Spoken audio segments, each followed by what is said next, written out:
Good evening and welcome to the news at 10.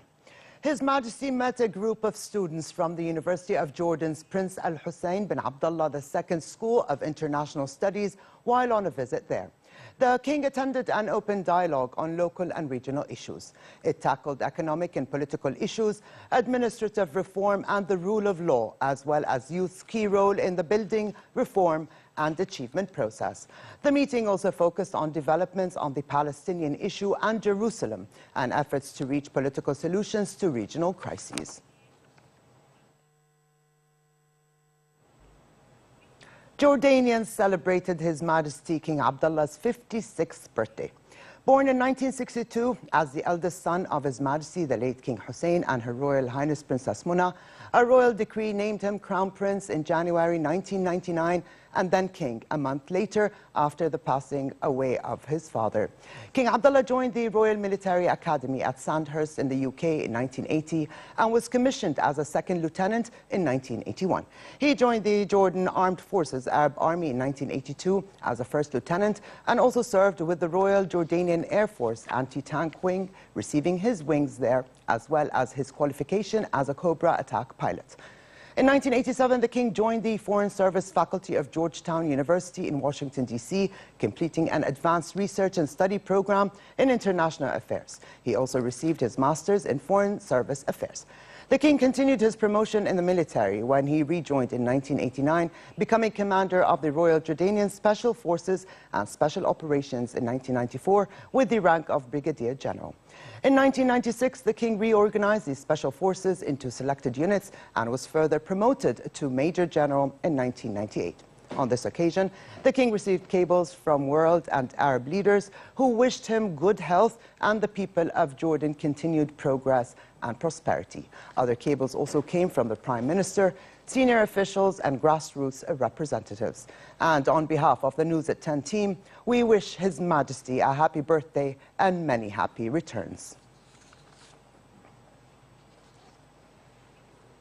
Prime Minister Hani al-Mulki attended the 2017 State Awards ceremony, celebrating individuals and institutions in the fields of literature, arts, sciences and children's literature at the Royal Cultural Centre. This year's Poetry Prize winners include Yusuf Abdulaziz, Tahir Riyad and Maha Atoum, while Nabil Mashini and late Muhammad Qabbani won the Arts Prize. The King Hussein Cancer Centre received the award for Pure and Applied Sciences in Cancer Treatment, while the Children's Literature Prize went to Haya Saleh. Culture Minister Nabih Shuqum said the award, which has been provided since 1977, supports creativity and innovators.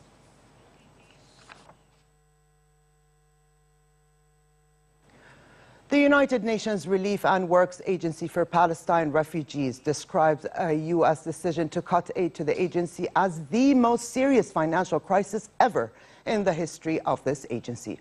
UNRWA Commissioner General Pierre Krohenball made the comments while issuing an emergency appeal for more than $800 million in funds to provide additional assistance to Palestinian refugees in Syria, Gaza and the West Bank. At stake, he said, is the access of some 500,000 boys and girls to education. However, Krohenball added that UNRWA will not give up. UNRWA will not give up, and we will take this as a huge challenge, which it is. Not the first time in our long and proud history that we face challenges of this nature, but it is, in financial terms, the most serious financial crisis ever in the history of this agency. A Syrian Peace Congress of National Dialogue in Russia's Black Sea resort of Sochi got off to a rocky start, especially as Russian Foreign Minister Sergei Lavrov was heckled during his speech. An opposition delegation refused to leave the airport on arrival, and delegates squabbled over who should preside over the event. Moreover, the head of the Syrian opposition, who said his group was boycotting the meeting because of broken promises, had a Turkish delegation representing the Syrian opposition delegation's demands. And while UN Special Envoy Staffan de Mistura attended the conference, the United States, Britain and France stayed away because of what they said was the Syrian government's refusal to properly engage. The Turkish military struck 8 targets in northern Iraq, destroying shelters, hideouts and arsenals that belonged to militants. The state-run Anadolu agency said militants were believed to be preparing to attack border posts. The Turkish army also continued to shell Syrian Kurdish militia on the outskirts of Afrin, as President Tayyip Erdogan vowed Turkish forces would sweep YPG fighters from the Syrian border, regardless of who accompanies them. Ankara views the YPG as a terrorist and as an extension of the outlawed Kurdistan Workers' Party, the PKK. Back here at home, Her Majesty Queen Rania joined the local community at the launch of the Mustanada Public Park and a community centre in El Guesme. The park spans approximately 4 dunums and is designed to serve as a safe space for children and is accessible to people with disabilities. The Queen toured the park's outdoor facilities and community centre, which offers a variety of academic, cultural and sports programs to local community members. Her Majesty also visited the centre's Karamish room, where young children learn through play, and the Think room, where older children can learn about robotics, electronics, mental math, Photoshop and chess. Al Mustanada is one of several Amman parks launched upon a royal initiative known as a Safe Parks project, which aims to transform Jordan's public parks into family-friendly spaces that offer a comprehensive range of services.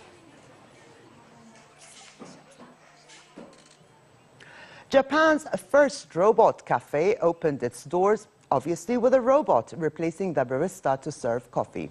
Customers at the Henna Cafe, which means strange cafe in Japanese, have to scan a QR code printed on a ticket brought from a vending machine in order to get their coffee. The robot barista, named Sawyer, is able to serve a maximum of 5 cups of coffee at one go. A cafe typically employs 4 to 5 people to operate machines and serve coffee, but here they are replaced by Sawyer and the automated coffee machine. The robot cafe comes after the opening of a 3rd Henna hotel in downtown Tokyo, where robots help check guests in and clean the lobby. The question that remains, though, is what is the future of human labor?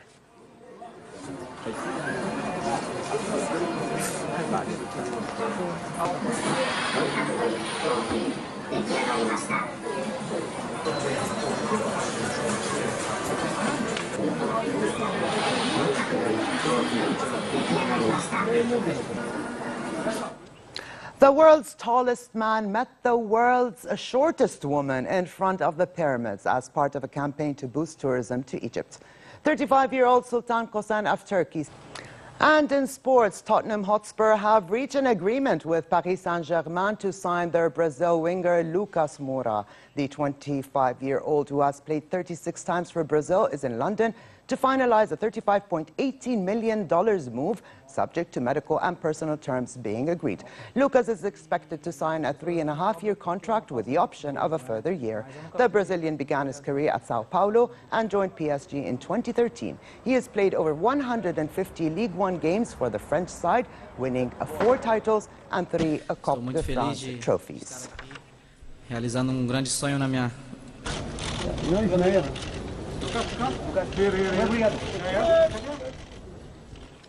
And finally, for a quick look at the weather, a further rise in temperature is in the forecast to become above seasonal average. However, it will remain relatively cold in most parts of the kingdom with southeasterly moderate winds. Amman tomorrow can expect a high of 12 degrees Celsius, dropping down to 3 degrees at night.